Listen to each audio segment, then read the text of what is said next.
Hence, even as we repeal 377A, we will uphold and safeguard the institution of marriage. Under the law, only marriages between one man and one woman are recognized in Singapore.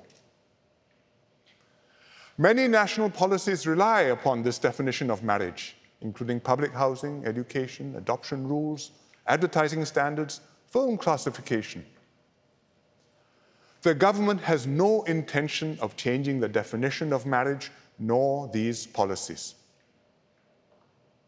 However, as the law stands, this definition of marriage can be challenged on constitutional grounds in the courts, just like Section 377A has been challenged. And this has indeed happened elsewhere.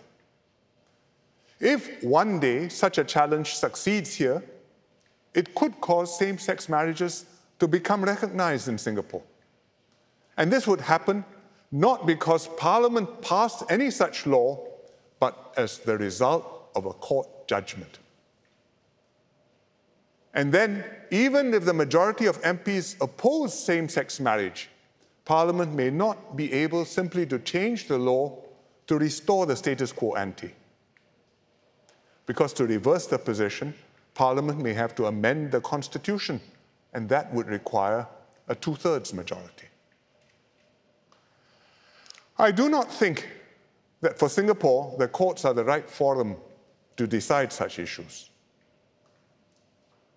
Judges interpret and apply the law. That's what they are trained and appointed to do.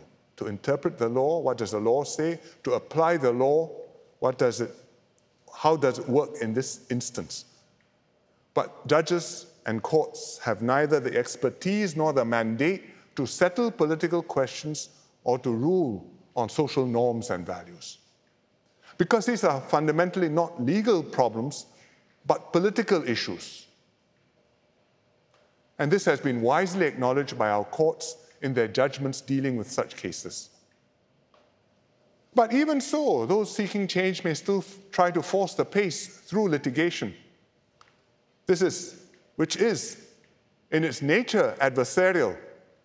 It would highlight differences, inflame tensions, and polarize society. And I'm convinced this would be bad for Singapore. We will therefore protect the definition of marriage from being challenged constitutionally in the courts.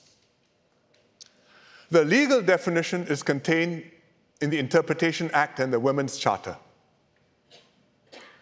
We have to amend the Constitution to protect it, and we will do so. This will help us to repeal Section 377A in a controlled and carefully considered way. It will limit this change to what I believe most Singaporeans will accept, which is to decriminalize sexual relations between consenting men in private. But it will also keep what I believe most Singaporeans still want, and that is to retain the basic family structure of marriage between a man and a woman within which we have and raise our children.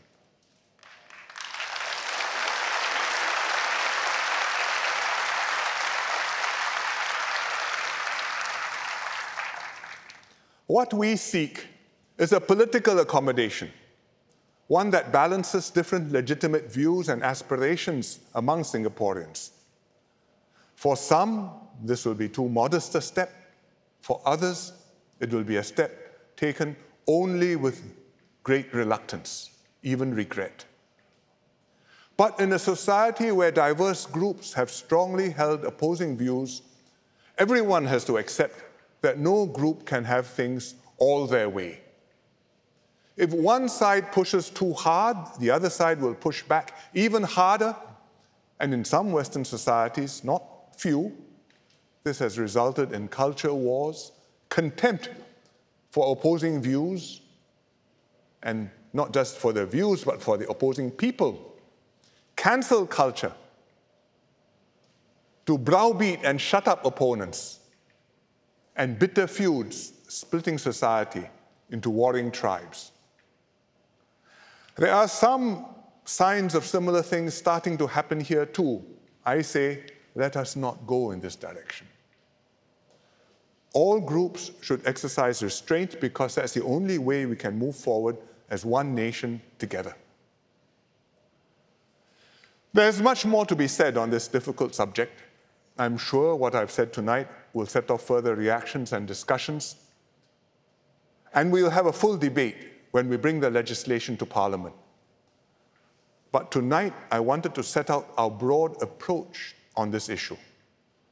We have a stable and generally harmonious society, and we will work hard to keep things like this. I hope the new balance will enable Singapore to remain a tolerant and inclusive society for many years to come.